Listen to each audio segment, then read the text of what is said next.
ऐसी परवराची दाती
लेकुराचे हित जाणे माऊलीचे चित्त ऐसी कळवळ्याची जाती करीला भाविन प्रीती पोटी भार वाहे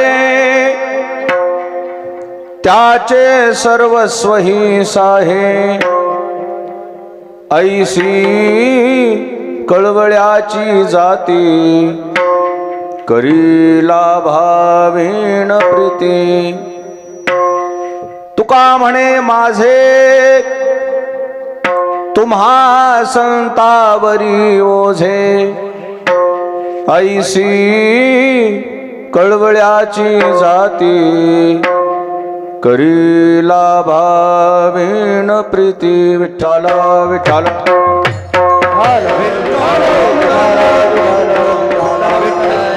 अलंकापुरी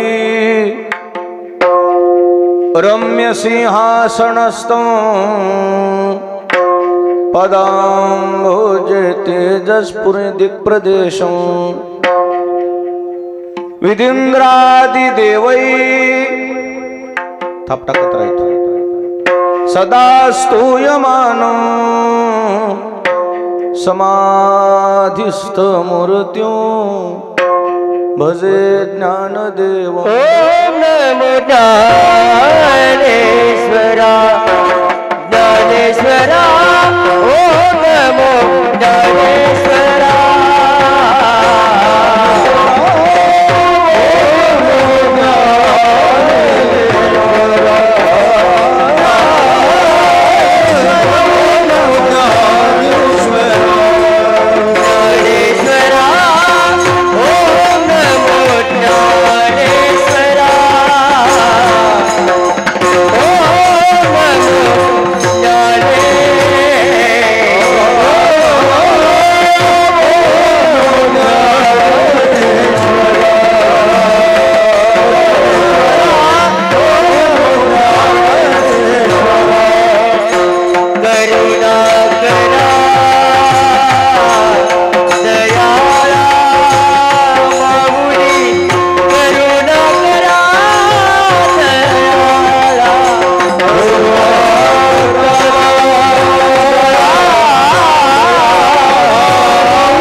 कैलासवासी सौभाग्यवती गयाबाई सुभाषरावजी बचाटे यांच्या पुण्यतिथीच्या निमित्ताने विनीत सुभाषरावजी, त्यांचे सुपुत्र अच्युतरावजी, भागवतराव आणि बाळासाहेब या बचाटे परिवाराने आयोजित केलेला हा कीर्तन व महाप्रसादाचा कार्यक्रम। या प्रसंगी माझ्या अगोदर हरिभक्तीपरायण आपल्या या महाराष्ट्रातील जे नवोदित कीर्तनकार आहेत, जे युवा कीर्तनकार आहेत, त्यामध्ये जे टॉप 10 आहेत, पहिल्या 10 मध्ये ज्यांचा नंबर आहे ते हरिभक्तीपरायण अक्रूर महाराज साखरे यांचं सुश्राव्य आपण असं कीर्तन श्रवण केलेलं आहे। या प्रसंगी उपस्थित सर्व आदरणीय महाराज मंडळी, भजनी मंडळी, गुणीजन मंडळी, आलेले सर्व भाविक भक्त, माता भगिनी, नवयुवक, छोटे छोटे बालक, आलेले सर्व आप्त, इष्ट, स्वकीय, सुरहदी, पाहुणे मंडळी, ग्रामस्थ मंडळी, आपण सर्व ज्ञानवंतांच्या समोर जगद्गुरु तुकाराम महाराजांचा अभंग आहे। सद्गुरु मोतीराम महाराजांच्या मोठ्या महाराजांच्या आशीर्वादाने सर्वजण मिळून सेवा करू। विठाला विठाला विठाला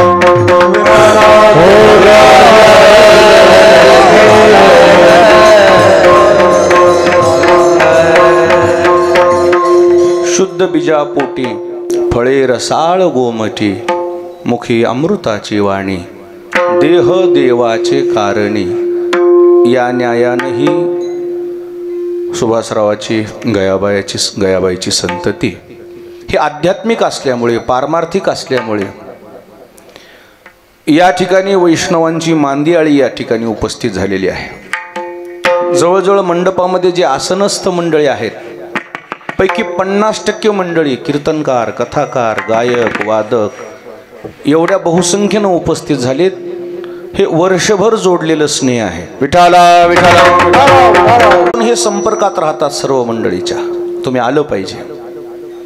आणि त्याचबरोबर या आध्यात्मिकतेबरोबर सामाजिकता जोपासणं, राजकीय, शैक्षणिक, सामाजिक, शेतकरी, सर्व स्तरातल्या मान्यवरांना भेटेल तेव्हा सारखे संपर्कात राहिलेली ही मंडळी आहे। आणि म्हणून आपण एवढे बहुसंख्येनं उपस्थित झालेले आहात।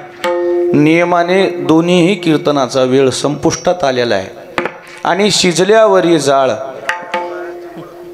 आणि आपल्याला तर बाकी कल्पनाच आहे। सर्व महाराष्ट्रातले, मराठवाड्यातले, परभणी जिल्ह्यातले गुणीजन, हिंगोली जिल्ह्यातले सगळे गुणीजन माझ्यावर खुश राहतात। खुश राहायचं कारणच तर ती आहे। कोणतं? किती? विठाला विठाला अक्रूर महाराजांनी एवढं वातावरण एक मंत्रमुग्ध केलं ना, काय त्या वातावरणातून सावरायला पण वेळ लागते।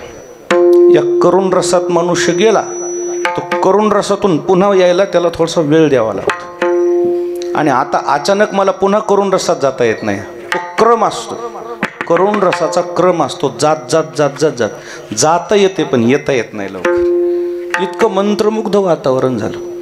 प्रसन्न तर मला तर असं वाटलं होतं उठावून 2 मिनिटं आभार व्यक्त करावेत आणि समारोप करून टाक, असं माझं मन म्हणत होतं। पण आता हे सगळ्याच स्नेह जपण्याकरता, आपलंही स्नेह जपण्याकरता थोडीशी सेवा करू। विठाला विठाला या अभंगामध्ये जगद्गुरु तुकाराम महाराजांनी मातृत्वाचा दृष्टांत दिलाय। 2 चरणामध्ये दृष्टांत आहे, 2 चरणामध्ये सिद्धांत आहे।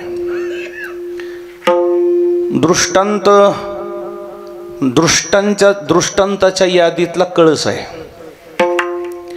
या सृष्टीमध्ये अनेक लोकांचं प्रेम आपण संपादन करतो, जिथं जाईल तिथं माणसं प्रेम संपादन करत असतात। परंतु सृष्टीमध्ये असं एकच प्रेम समोर आले की ज्या प्रेमाचा जर मूल्यमापन केलं तर त्या मातृत्वाच्या प्रेमाला आजपर्यंत काही दुसऱ्या प्रेमाची तोड नाही। असं एकमेव जगामधलं प्रेम आहे। पतिव्रता म्हटलं की सीता, ग्रंथ म्हटलं की गीता, प्रेम म्हटलं की माता। मातृत्वाच्या प्रेमाचा दृष्टांत म्हणजे जवळजवळ संताच्या तोडीतच आहे. विठाला विठाला या सृष्टीमध्ये मातृत्व एवढं महान आहे, सकल संत मांदियाळीने या मातृत्वाचा गौरव केलेला आहे. सर्व संत शास्त्र तर असं झुकलंय ह्या दृष्टांतापुढं. या दृष्टांताला सिद्धांताच्याच पंक्तीत नेऊन बसविले. बरोबर आहे माऊली? आता सिद्धांताची बरोबर येणारच नाही शेवटी, पण हे सिद्धांताच्या तोडीतच दृष्टांत आहे मातृत्वाचा. इतकं शास्त्र झुकलंय ह्या मातृत्वाकडं. शास्त्रानं आपली हद्द केली, हद्द ओलांडली. कुठं कुठं कुठं कुठं कायदा गुंडाळून ठेवावा लागतोय विशेष व्यक्ती करता. तसं शास्त्रानं कायदा गुंडाळून ठेवलाय. विशेष बाब म्हणून एखादं काम करावं लागते बरं का बालासाहेब भाऊ. विशेष बाब. योजना बंद झाली तरी एखादं काम विशेष म्हणून, असं काय त्याला काय म्हणतात, त्याला तुमच्या भाषेत सांगा. असं काय म्हणतात मला हे समजा, म्हणजे काय म्हणतात, विशेष कोट्यातून. हा हाय माणसं हुशार आहेत ना. आणि नेम बाई हे ते नियमात बसत नाही. ऑनलाईन सुद्धा नसतंय ते, आणि काम तर झालेलं असते. म्हणून नाही आधी ऑनलाईन नसू दे रे, हे विशेष बाब केलंय मी. तसं शास्त्र या दृष्टांताच्या बाबतीत कुठेही दुय्यम दर्जा केला ह्या शास्त्रानं. पण या मातृत्वाच्या बाबतीमध्ये विशेष बाब करून त्या मातृत्वाचा गौरव केलाय. जास्त पुढं बोलायचं म्हणजे ग्रस्ती लोकांना तर याच्यापेक्षा जगात दुसरं कोणतं मोठं स्थान नाही असं म्हणून सिद्ध झालेलंच आहे. पण संन्यस्त दीक्षा जरी घेतली ना, शास्त्रानं ईश्वराला कमी लेखलंय आणि मातृत्वाचा दर्जा वाढवलाय. विशेष बाब आहे. विशेष संन्यस्त दीक्षा घेतल्यानंतर संन्यासी मुलानं देवाच्या सुद्धा समोर डोकं टेकवायचं नाही. पाया जरी पडायचं असेल तर काय करावं लागतं? देवाच्या पाया पडायचं रे, काय टेकवायचे आणि मग पाया पडायचं. देवानं शास्त्रानं देवाला सुद्धा इथं एक काकण थोडं महाग सारलंय. परंतु अजून एक पुढं पितृत्वाच्या बाबतीमध्ये सुद्धा शास्त्रानं दुय्यम दर्जा दिलाय की पिता जरी असेल तर तो थोडा दूर ठेवलाय. मातृत्वाच्या बाबतीमध्ये शास्त्र म्हणते नाही, तू दीक्षा जरी घेतली असेल ना, जाऊन पाया पड. विठाला आद्य शंकराचार्यांना दीक्षा घ्यायची होती तर त्यांनी दीक्षा अशी काही माझी गायी घेऊ देत नाही म्हणून, पुत्र झालिया संन्याशी अवश्य त्यजावे पितयाशी, भिक्षा मागोनी पोसावे मातेशी. म्हणजे शास्त्र कुठं झुकलंय? मातृत्वाप्रती शास्त्राने एवढा आदर दाखवलाय, तेवढ्या कोणत्या दृष्टांताला तेवढं मोठं केलं नाही. असं काही मला आई दीक्षा देणार नाही, मला दीक्षा घेऊ देणार नाही म्हणून आईसोबत धुणं धुवायला गेले. लहान होतेस. आद्य शंकराचार्य काश्मीरला मंदिर आहे. आद्य शंकराचार्यांचं मंदिर कुठे? काश्मीरला. काश्मीर हा भारताचा का आहे? स्वर्ग आहे. काश्मीर सारखी उंचीच नाही भारताची, आणि म्हणून हे शास्त्र आमचं तिथं उगम पावले. जिथून ही जेवढ्या उंचावून गेलं ना, ते सगळ्या रानात पाणी पोहोचत असते. पाईपलाईन कुठं नेऊन सोडतात? शेतात. सगळ्यात उंच जे टेकडे ना, मग ते असं शेत भिजतंय. तसं आमच्या या अध्यात्माची गंगा उगमच पावली काश्मीरला. 2500 वर्षापूर्वी आद्य शंकराचार्य अवतारला आले, आणि त्यांनी दीक्षा घेत असताना आईसोबत धुणं धुण्याकरता गेल्यावर मगरनं पाय धरला. आणि ते मगर म्हणजे पाण्यामध्ये फार शक्ती सामर्थ्य संपन्न असते. आई, मगराने माझा पाय धरलाय, आता मी वाचत नाही. आता शेवटी आईच आहे, पोटचा गोळा आहे. नको बेटा नको धरायला. तिनं इकडून धरलं, ओढाओढी झाली. आई, आता मला तुला मेलेलं पाहायचंय का जिवंत पाहायचंय? असं म्हणू नको, अपशब्द बोलू नको. मला जिवंत पाहायचंय. जिवंत पाहायचं असेल तर मला दीक्षा दे. हे दिल सोडून मगर दीक्षा घ्यायची मला परवानगी दे. मगर तरी सोडून देईल. घे बाबा म्हणली, दीक्षा घे, संन्यासी होय माझ्या समोर, फक्त तू जिवंत आहे असं जरी माझ्या कानावर पडलं ना, खूप झालं, पण तू मेला नाही पाहिजे. सोडलं त्या मगराने. आणि मग दीक्षा घेत असताना आईच्या डोळ्यातलं आलेलं पाणी शंकराचार्य जवळ आले. म्हणजे आई, काय तुझ्या परवानगी मी हे स्वीकारले. आता हे डोळ्यात पाणी का? म्हणली बाळा, कोणत्या आईला वाटत नाही की आपल्या मुलांना आपल्याला अग्नी द्यावा? कोणत्या आईला वाटत नाही रे? माझी एवढी तर इच्छा होती. म्हटलं मग तेवढंच आहे ना, मी येईल ना अग्नी द्यायला. दीक्षा घेतल्यावर काय राहतं म्हणले? संबंध मागचा. संबंध जरी नसेल मी शास्त्राच्या विरोधात जाईल म्हणले, पण तुझ्या अग्नी द्यायला मी पुन्हा परत येईल. शास्त्राच्या विरोधात जाईल मी, हाक मार म्हणली. आणि खरंच हाक मारली. अग्नी देण्याकरता शंकराचार्य आले. आपलं शास्त्र गुंडाळून ठेवलं, दीक्षा गुंडाळून ठेवली आणि अग्नी देऊन दशक्रिया विधी केला. 13 दिवसाचा विधी संपन्न केला आणि पुन्हा जाऊन दीक्षा घेतली. म्हणजे शास्त्र सुद्धा जी निर्मिती करणारे आहेत त्यांनी शास्त्र बाजूला ठेवलंय आणि मातृत्वाचा दर्जा मोठा केलाय. ज्या मातृत्वापुढे शास्त्र झुकलंय, दृष्टांतच आहे तो. शेवटी या अभंगामध्ये दृष्टांतच आहे, त्यात काय दुमत नाही. पण जरी दृष्टांत असेल, तोडीस आहे, तोडीस. काही दृष्टांत काय तोडीस नसतात. तेवढ्या वजन वापरते ती दृष्टांत. तेवढं वजन, त्याच्यापेक्षा वजन नाही म्हणले की मग ह्याच्यापेक्षा काहीतरी सर्रस असेल म्हणून दुसरा दृष्टांत द्यावा लागतो. जसं नाही काय, कन्या सासुर्याशी जाय मागे परतोनी पाय. एवढ्यावरच शेवटचं चरण आलं नाही ना. जीवना वेगळी मासोळीन तैसा तुका. म्हणजे तुकोबर आहे त्या काळात म्हणले कन्या सासुर्याशी जाईन महाग परतोनी पाय. मी म्हणतोय खरं, पण 20व्या शतकातली महाग बघती की न बघती कोणाला ठाऊक. माझ्या शब्दाला बाध येईल ना, मग न जाणून मग हे अभंगाला बाध येईल ना. मग महाराजांनी, कारण आता 20व्या शतकातल्या कन्या म्हणजे आता व्यक्ती स्वातंत्र्य, त्याच्या मनावर आहे ना लग्न कोणासंग करायचं. न जाणून बापालाही विचारती की नाही की पुन्हा महाग बघणं तर लांबच. नको भाऊ म्हणजे याच्यापेक्षा सरस काय असेल. मग त्यापेक्षा सरस दृष्टांत कोणता केला? चुकलिया माय बाळ हुरहुरा पाहे. मातृत्वाकडे झुकलं ना पुन्हा शास्त्र. इकडं आलं म्हणजे काही काही दृष्टांत दर्जा त्यांचा असतो, पण त्या दर्जाला काहीतरी मर्यादा असते. पण मातृत्व त्याच्या पुढं सरकलं. शेवटी पुढं जरी सरकलं ना, मातृत्व जरी असलं तरी दृष्टांत त्याच्यात यादीत जाऊन बसले. सिद्धांत थोडाच आहे तो, सिद्धांत नाहीच आहे. आणि मग सिद्धांताला गेले महाराज. जीवना वेगळी मासोळी आणि तैसा तुका.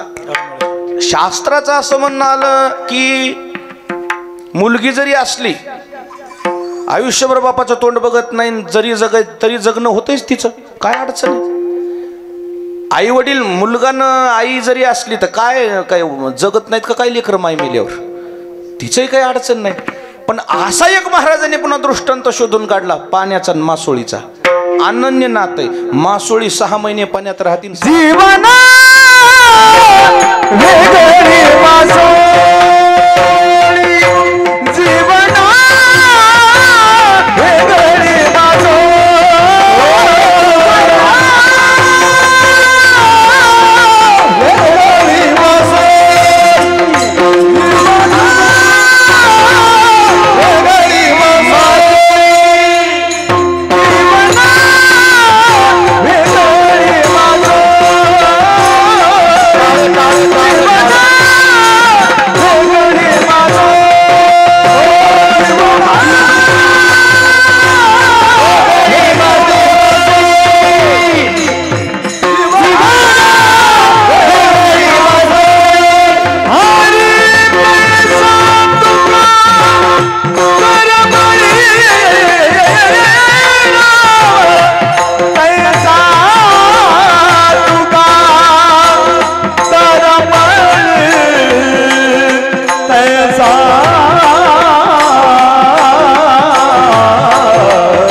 तैसा तुका तळमळी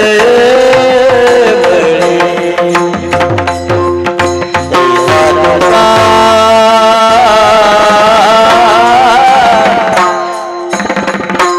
तळमळी हो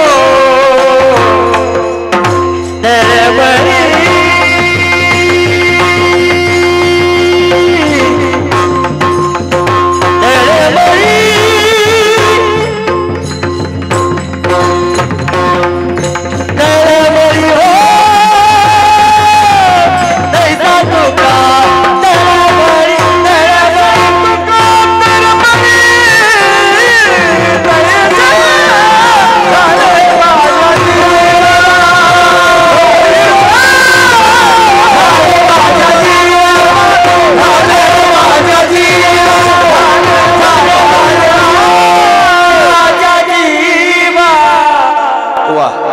जीवना वेगळी मासोळी तैसा तुका तळमळी.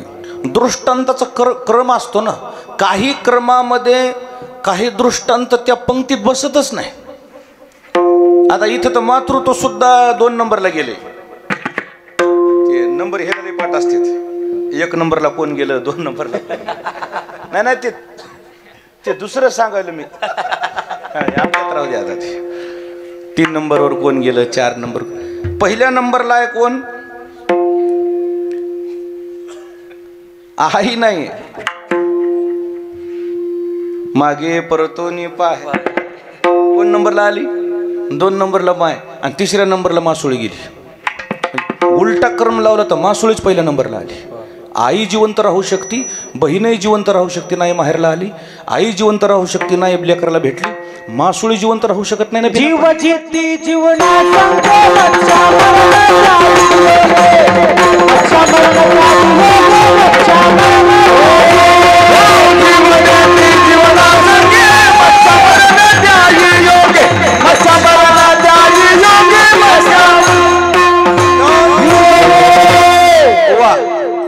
जीव जिती जीवना संगे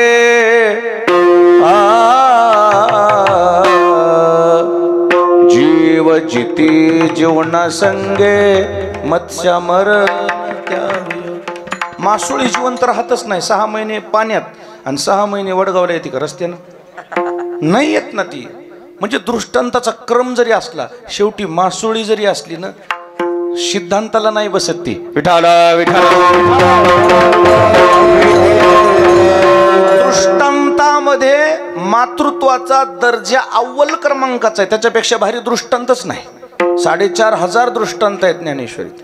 मातृत्व त्या सगळ्या दृष्टांताचा सिद्धांत आहे, दृष्टांताचा बॉस आहे. परंतु त्याही दृष्टांतापेक्षा काहीतरी सरस गोष्ट असली पाहिजे, सिद्धांत. 2 चरणामध्ये जरी मातृत्वाचा दर्जा उंचावलेला दिसत असेल, काही अंशी मातृत्वाला बाद आलेला आहे. दृष्टांत म्हणले की त्याला कुठंतरी डाग असतेच. काही अंशी मातृत्वाला बाद कसा आलाय, माये बाप जरी सरपी नकी बोका, त्यांच्या सवे सुखा न पवे बाळ. आईच आहे, पण ती आई तिला समजलं नाही की प्रेम करावं का हत्या करावी. सरपीन व्यालीनं अंडे देत जाते, अशी सरळ सळ सळ सळ सळ सळ निघून जाते. पोट रिकामा होते. मग पोट रिकामा झाले की शेवटी पोटासाठी मग ती पोट भरण्याकरता त्याच रस्त्यानं परत येते वासावासानं. ते अंडे कोणाचे आहेत हे काही तिच्या लक्षात. मातृत्वाचा दर्जा इतका मोठा आहे, आमच्या सगळ्या ग्रंथांनी एवढं मोठं केलंय हिला, तितकं 4-2 लोकांना तिला मागं आणले. उघड बोटाव मोजणे इतक्या लोकांना मागं आणले. कोणाला? ह्या मातृत्वाला. नाही तर बाकीचं त्वमेव माता पिता त्वमेव. मातृत्वच कुठेही गेलं तरी आधी कुळी कन्या पुत्र, आधी स्त्रीत्वाला मातृत्वालाच मार्क दिलेत. धन्य माता पिता. अगोदर पितन पुन्हा माता नाहीच आहे. तुम्ही संत मायबाप कुणीही जा, कुठेही जा, शब्द कोणता पहिला लागू झाला रामराज? मायच. इतकी माय मोठी आहे. आता हे लय म्हणतंय रोहिदास चांगलं, म्हणजे मला येईन ते सबसे बडी म्हणले का ते. मग झालं झालं. मी कडीनं चलतो इकडे.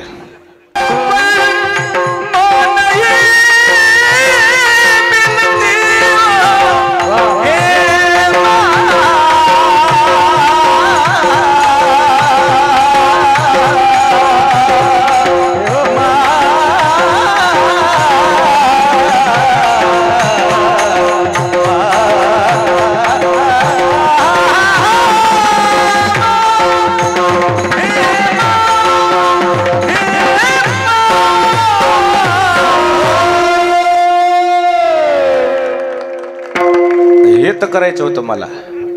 मी आता आलो ना क्रीजवर, हे शतकाच्या जवळ गेलेले आहेत म्हणून मला 1 रन काढून द्यायचा त्याला. त्याचं शतक झाले की त्याच्यात मला आनंद आहे हो. मला इथं सिद्ध करायचंच नाही. इथं ह्याने 2-3 तास झालेत ना बसलेत ना स्टेडियमला. त्यांचा लहानपणा करून मला मोठं व्हायचंच नाही, त्याच्या मोठेपणातच मी मोठा आहे. मग ह्यांच्या लेकराच्या तोंडातून निघालं पाहिजे हे सगळं गायन, त्याशिवाय समाज मंत्रमुग्ध होणार नाही. आणि समाज मंत्रमुग्ध नाही झाला तर समाज आलाय कशा करता. मला सिद्धांतालाच नेऊन मांडायचंय तुम्हाला. पण मातृत्वाला जरी शास्त्राने दर्जा मोठा दिला असेल, पण त्या मातृत्वापेक्षाही सिद्धांताचा दर्जा अधिक असावा. आणि म्हणून सिद्धांताचा दर्जा ज्यावेळी तपासला तिथं महाराजांना मातृत्वापेक्षा संतत्व श्रेष्ठ दिसलं. आता कसं आहे, मातृत्व म्हणलं की सीमित गोष्टी आल्या. किती गोष्टी आल्या?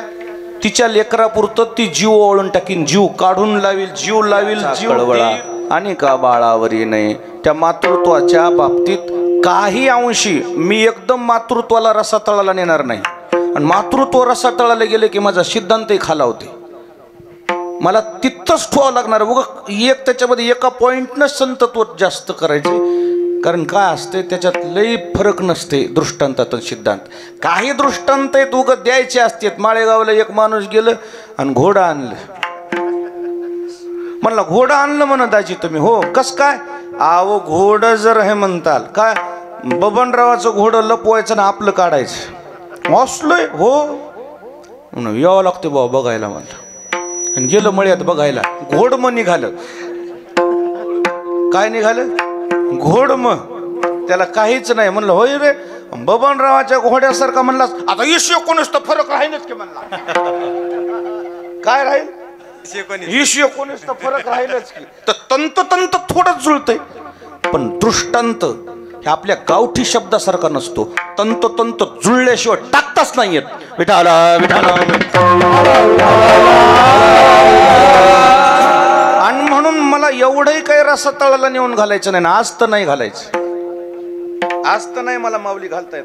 मला दर्जा सांभाळावा लागेल. कोणाचा? मातृत्वाचा. नाही तर मला बाद येईल. मी इथं मातृत्वाला मोठंच करण्याकरता आले, पण तिच्यापेक्षा कोणी आहे का ते तपासावं लागेल ना. ते फक्त संतत्व मोठं आहे. मातृत्व आपल्या लेकराचा भार सांभाळू शकते. संतत्व त्यांना लेकरू सीमित नाहीत ना. त्या संतत्वाचे संतती किती हे काही मोजमाप आहे का? त्या संतत्वाला 1-2 लेकर नाहीत ना. संतत्व असं आहे किती लेकर आहेत. आपल्या लेकराला तर कोणी मोठं करेन हो. संतत्व कसं आहे सांग का? ज्ञानाबाई माझी अनाथाची माय, एका जनार्दनी पाय वंदित. विठाला विठाला. मातृत्वाच्या बाबतीमध्ये माय म्हणलं की तिला सीमित 1 लेकरू 2 लेकरू.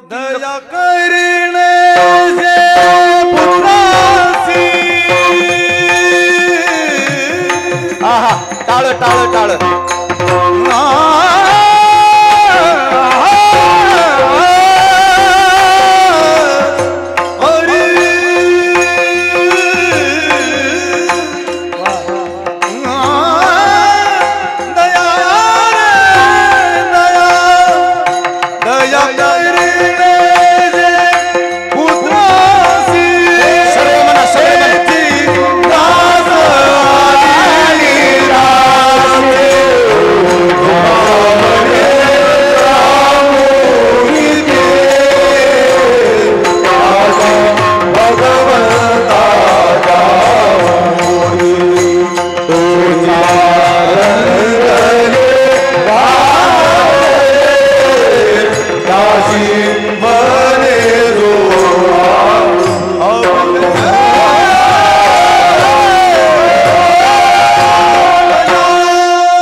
आलं. दया करणे जे पुत्राशी त्याची दासा आणि दासी. संतती आपली जी संतती आहे त्या संतती करता मातृत्व निश्चितच झुकतं माप देते.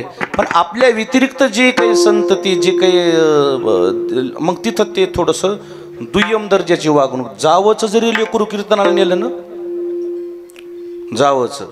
जावचं लहान होतं आणि हिचं थोरलं होतं. काकू काय म्हण, याच आहे, तुला पायानं चालावं लागन. चलतो म्हणला मी. तुला चलणं व्हायचं नाही. हे बघ, हे चलतेत. मी दादाचा हात धरून चलतो. अर्ध्या रस्त्यात गेली की लागली पाय पोळायला, बसलं खाली. काय मत आहे तुमचं बसलेल्या मंडळीचं? उचलून घ्यावं का तिनं? उचलून नाही, तिथे गेली माती केली म्हणून 2 मारल्या पाठाडाच. कुंभीच येऊ नको म्हणलं तर माग 2 मारले, उचलून नाही. हो काय केलं? हे असं मातृत्व कुठंतरी काय करते, कुठंतरी असं दुय्यम दर्जाची वागणूक देते. पण हे जे संतत्व आहे ना, तसं करत नाही. कोणी असू द्या ना, अनाथाचं सुद्धा मातृत्व स्वीकारण्याचं सामर्थ्य ज्यांच्यामध्ये आहे, त्यांचं नाव संतत्व. विठाला विठाला. सिद्धांताला ज्यावेळी लागला ना हा विषय, तर महाराज एकच बसलेल्या मंडळीला विचारा. रात्रभर कीर्तन परंपरा आहे मोतीराम महाराजांची, सद्गुरू मोतीराम महाराजांची. नंतर मोठ्या महाराजांनी ती अद्यवत सुरू ठेवली. हे रात्रीचे कीर्तन ज्यावेळी 9ला सुरू व्हायचे, जे खेड्यापाड्याचे भजनी यायचे, महाराज मंदिरात बसलेले असताना काय विचारत होते? विचारा याला पहिला प्रश्न. आलेल्या प्रत्येक भजनेला महाराजांचा एकच प्रश्न होता, जेवण केलं का वागा? नाही महाराज, आता चालू. मग त्या गावातला जे सगळ्यात मोठा माणूस आहे, ज्याच्या सगळं लोक ऐकते, त्याला बोलून घ्यायचं. बापूराव का इकडे यावर, हे भजने जेव घाला. मग ते भजने जेव घालून त्या मनाने, महाराज मी माणसं हे जीव घालून आणली, आता कीर्तन सुरू करू, अर्धा तास उशीर होऊ द्या. हे मातृत्व काय करत आहे? मातृत्व सर्वाप्रती सारखी वागणूक देते. ते मातृत्व जर या जगामध्ये कोणतं असेल तर ते मातृत्व म्हणजे संतत्व आहे. तुका म्हणे माझे तुम्हा संतावरी ओझे. समाजाचं ओझ जर कोणी वाहिलं असेल तर फक्त संतांनी वाहिलं. विठाला विठाला. जगताचा संसार सुखी करण्याकरता भगवान श्री ज्ञानोबा यांनी पंढरपूर गाठलं. अवघाची संसार सुखाचा करीन, आनंदे भरीन तिन्ही लोक. जगाला सुखी करण्याकरता ज्यावेळी जगद्गुरु संत श्रेष्ठ ज्ञानोबा यांनी पंढरपूर गाठलं, पंढरपुरामध्ये देवामध्ये ज्ञानोबामध्ये चर्चा झाली. तुम्ही कशा करता आला? म्हणलं हे मला जगाचं काम करायचं, ह्या जगाला सगळ्याला मला चांगल्या गोष्टी प्राप्त करायच्यात, हे जगत सुखी झालं पाहिजे अशी माझी तळमळ आहे. भगवंत म्हणले माहिती आहे ना तुम्हाला, मी करील तुमच्या शब्दाला, मी नाही म्हणणार नाही. मोबदला माझं काम सोनारासारखं आहे. म्हणजे मी पैसे देतो गरज पडल्यावर, पण काय ठेवून घेतो? मला सोनं गहाण ठेवावं लागते. तुम्ही या जगाचा संसार सुखी करण्याकरता निघालाय ना, गहाण काय ठेवता ते सांगा. त्यावेळेस भगवान श्री ज्ञानोबारायांनी भगवान पांडुरंग परमात्म्याजवळ सांगितले की मी आत्तापर्यंत जेवढे 22 जन्म घेतलेत, किंबहुना मी जेवढे जन्म घेतलेत, त्या संपूर्ण जन्मामध्ये मी जे खरं बोललोय, माझी या सत्यवादाचे तप, वाचा केली बहुत कल्प, तया फळाचे महाद्वीप पातले प्रभू. पुण्य पोषली असाधारणे, ते तुझी ए गुणवानने, देवोनी मज उत्तीर्णे केली. आजी मी जगतात जेवढं मी केलेलं पुण्यकर्म आहे ना, हे पुण्यकर्म गहाण ठेवतो, पण जग सुखी करण्याकरता मी इथपर्यंत आलोय. संपूर्ण पुण्य गहाण ठेवणं सोपं नाही. इतकं काय सोपं समजू नका. पुण्य गहाण ठेवलं ज्ञानोबाराने जगा करता, आणि जगताचा संसार सुखाचा केला. असं मातृत्व जगात दुसरं कोणतंही दाखवा. विठाला विठाला. मातृत्व संतच आहेत. संतासारखं जगाचा भार दुसरं कोणी ओढलाच नाही. बाकी सगळे माणसं आपलं आपलं भार ओढून चालतात, पण संतच एकमेक जगामध्ये असे झाले, जगाचा भार सांभाळला. खरं सांगू तुम्हाला वाटते का साधू संताच्या पाया पडल्यानं आणि त्याच्या तोंडातून शब्द निघाल्यानं तुमचं काम होतंय? 100% होतंय. न होणारं काम होतंय. आणि ही गोष्ट बोलू, फुकट करीत नाही हे देव. रजिस्ट्री करून घेते. रजिस्ट्री कशाची? पुण्याची रजिस्ट्री करून घेते. त्यांच्या तोंडातून निघालेला शब्द तो परमात्मा नाही सोडत. हे काही त्याच्यात काही दुमत नाही. तुम्ही अच्युतात्म निर्धारे, देव तुमचा आज्ञाधारी, तुम्ही म्हणाल त्या ते उद्धरी. हिरवी हाती न धरी अनाते. शब्द निघाला तर तोलतो परमात्मा, पण फुकट नाही. संध्याकाळी बोलून घेतो, तुम्ही तिथं वचन दिलं तर हे तुम्हाला देऊन टाकतो. पण दिली चाले वाचा जय मागिल्या तपाचा, जय मागिल्या तपाचा, जय मागिल्या. दिली चाले वाचा जय मागिल्या तपाचा, जय मागिल्या. दिली चाले वाचा क्षय मागिल्या तपाचा. शब्द तोलण्याकरता परमात्मा पुण्य लिहून घेतो. एक दृष्टांत सांगतो. एका चांगल्या आमच्या परिवारातल्या ज्येष्ठ माणसांनी सांगितला, तेवढा एक दृष्टांत सांगितला की मी सिद्धांताला लागलो समजायचं. आंबडापूरमध्ये महाराज कीर्तनाला गेले. आंबडापूर तर ठाव आहे भाऊ. आंबडापूरमध्ये कीर्तनाला महाराज गेले. आशिष समाज जमलेला, हजारो लोक जमलेले. तिथले ग्रस्त गेले कीर्तनामध्ये. महाराज कीर्तन ते चाली होऊ लागल्या तोपर्यंत महाराज म्हणले, एक गोष्ट बोलू का? महाराजाचे लाडके होते ते शेषराव म्हणून. म्हणले काय? चंद्ररावाला मुलगा नाही म्हणले, तुम्ही ते पिपलदरीचं फळ दिल्यावर गुरुकृपेनं मोतीराम महाराजाचा आशीर्वाद म्हणून दिलं तर होईल लेकरू बाळ. महाराज म्हणले मला काय कळत नाही बा त्याच्यातलं. सरक म्हणले, मला कीर्तन करू दे. सरकणार नाही म्हणले, मी 100 एकराचा धनी हे म्हणले. आपल्या परमार्थात आळंदीला पंगत करतात, सगळं आहे, असं आहे तसं आहे. असे चांगली माणसं असली तर आपले देवदेवाचे काम होते. तर आशाचा अपेक्षा भंग झाल्यावर आम्ही तुमच्या माळी घालून मग आमचा काय उपयोग? महाराज म्हणले काय तुझं काय म्हणणं आहे? तुम्ही म्हणल्यावर होईन की म्हणले काय आशीर्वाद द्या की कोणाला आशीर्वाद द्यायला, हे चांगले माणसं आहेत. महाराज म्हणले शेषराव आशीर्वाद देईल, पण ते चंद्ररावाला मारुतीचं मंदिर दिसा नका म्हणले. पडलेलं मारुतीचं मंदिर दिसा नका. त्याला म्हणा मारुतीला म्हणजे मंदिराला चिरा लाव, तुला हिरा होईल. मंदिराला चिरा लाव, तुला हिरा होईल. दुसऱ्या दिवशी मंदिराचं काम चालू झालं. मंदिर पूर्ण झालं. महाराजांना कळश स्थापना केली. आणि कळश स्थापना झाल्यावर महाराज म्हणले शेषराव मी दिलेला शब्द माझा नव्हता, मी दिलेला शब्द माझ्या गुरु मोतीराम महाराजाचा होता. खोटा जाणार नाही. वाट बघा. अहो दुसऱ्या नियमाला तर मुलगा झाला. एका बोले संताच्या, एका बोले संताच्या, एका बोले संताच्या,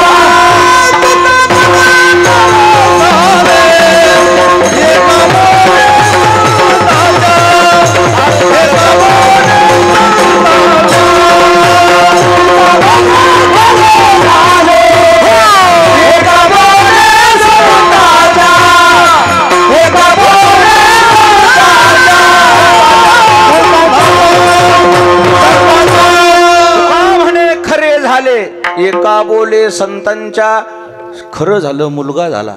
नामकरण सोहळा केला. हनुमान नाव ठेवलं. आता जिवंत आहे. त्याला 2-3 लेकरं झाली. आता जिवंत आहे. आता एक शब्द आता प्रमाण देऊ नका. सगळं झालं. हे सगळं झाल्यावर महाराज पद्मावतीला गेले. मुद्द्याला लागतो मी आता.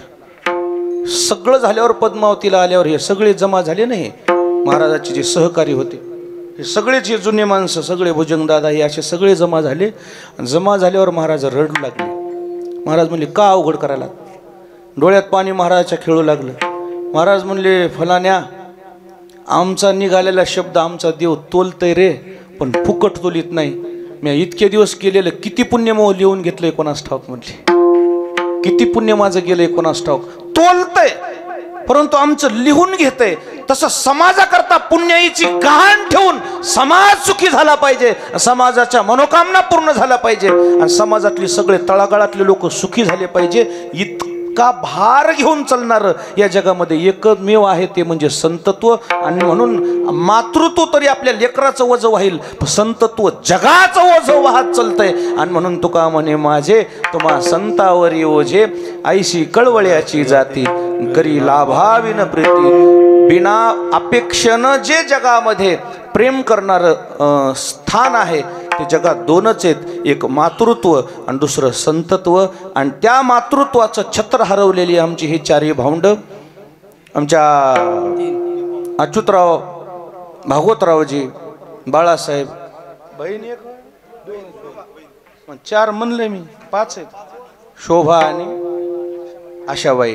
हे भावंड जरी एका अर्थानं पोरके दिसत असतील, परंतु आमचं शास्त्र म्हणतंय जिथं मातृत्वाचं छत्र हरवलंय त्या मातृत्वाला संतत्वाचं छत्र कायमस्वरूपी उभं आहे. लक्षात, संतत्व कायमस्वरूपी, मातृत्वाचाच पाजर तिथं फुटतो. लक्षात ठेवा, त्या संतत्वाच्या चरणी ही संततीस नतमस्तक असल्यामुळे कुठं ना कुठं तरी मातृत्वाची यांना उणीव जरी भासत असेल, या साधू संतांच्या आशीर्वादानं ही उणीव निश्चितच भरून निघेल. म्हणून आपण एवढ्या बहुसंख्येनं या ठिकाणी या बचाटे परिवाराच्या कार्यक्रमाच्या विनंतीला मान देऊन उपस्थित झालेला आहात. एक घरचा पाईक म्हणून किंबहुना एक घरचा सदस्य म्हणून जमलेल्या सर्व मंडळीच्या बाबतीमध्ये आलेल्या सर्व मंडळीच्या बाबतीत सर्वांचे आभार व्यक्त करतो आणि थांबतो. विठोबा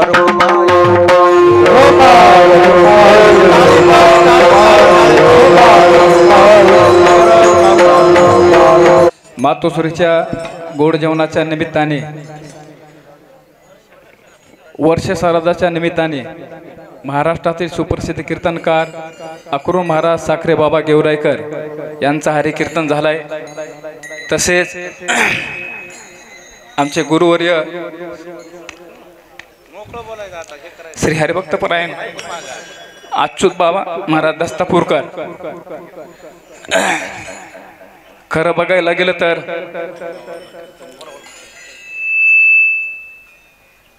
मोतीराम बाबाची परंपरा मातोश्रीला माळ मोतीराम महाराज होती आणि वडिलाला माळ मारुतराव महाराजांची. मारुतराव महाराजांची भरपूर कीर्तन वाजलेत वडिलांना. तीच परंपरा श्री गुरु अच्युत महाराज दस्तापूरकर बाबाची माळ मला आहे आणि 2 मुलाला बी माळ बाबाचीच आहे. दोन्ही मुलाचं नाव बाबानं ठेवलेलं आहे. एकाचं नाव देव आणि दुसऱ्याचं नाव दर्शन. अशी परंपरा ही माझ्या घराण्याला लागलेली आहे. जोपर्यंत माझ्या श्वासात श्वास आहे तोपर्यंत गुरुवर्य मालकांचंच कीर्तन राहणार या कार्यक्रमाला. ह्याच्यामध्ये काही दुमत नाही. खरं बघायला गेलं तर मातोश्रीनं कधीच कीर्तन आला नाही एकदा बी, पण आल्याला वारकरी माणूस कधी उपाशी जाऊ दिला नाही.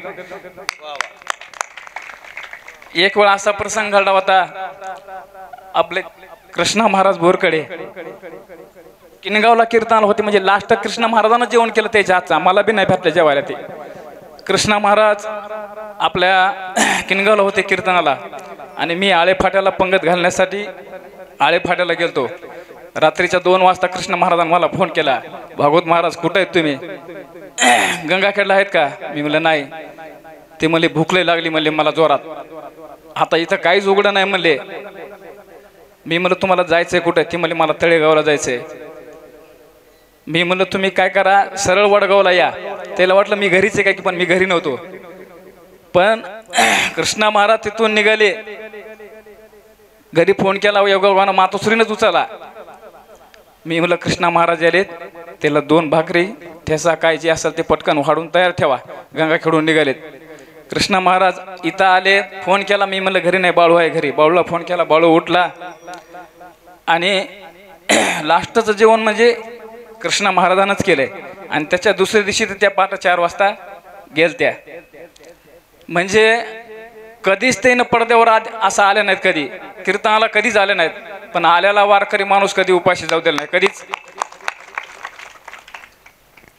असं हे मातोश्रीचं छत्र हरवलं. जरी मातोश्री गेली असली तरी पांडुरंग रूपाच्या आशीर्वाद मातोश्री माझ्या पाठीमागे आहेच. आणि आशीर्वादाच्या रूपाने गुरुवर्य मालक माझ्या पाठीमागे मातोश्रीच्या आशीर्वादानेच उभा आहे. कधीच कमी पडणार नाही ह्याच्या आशीर्वादानं मला. तसेच ज्यांनी मृदंगाचं वारकरी संप्रदायामध्ये ज्ञान शिकविलं ते माझे गुरुवर्य तालमणी नामदेव महाराज केंद्रे आज कार्यक्रमाला आवर्जून उपस्थित आहेत.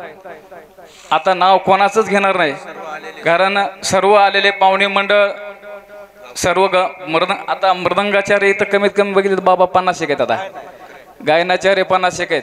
आता कोणाला चाल झाली कोणाला नाही, आता कोणाला चाल भेटली नाही, कारण त्यानंच सगळ्यांना मिळ केला कोणाला चाल द्यायची आणि कोणाला वाजवायला लावायचंय. आता जास्त न बोलता सर्वांनी आता भोजन केल्याशिवाय कोणीही जायचं नाही, ही माझ्या कुटुंबातर्फे व सर्वांच्या गावकऱ्याच्या कुटुंबातर्फे सर्वांनी आता भोजन घेतल्याशिवाय कोणी जाऊ नये. ज्ञानदेव तुकाराम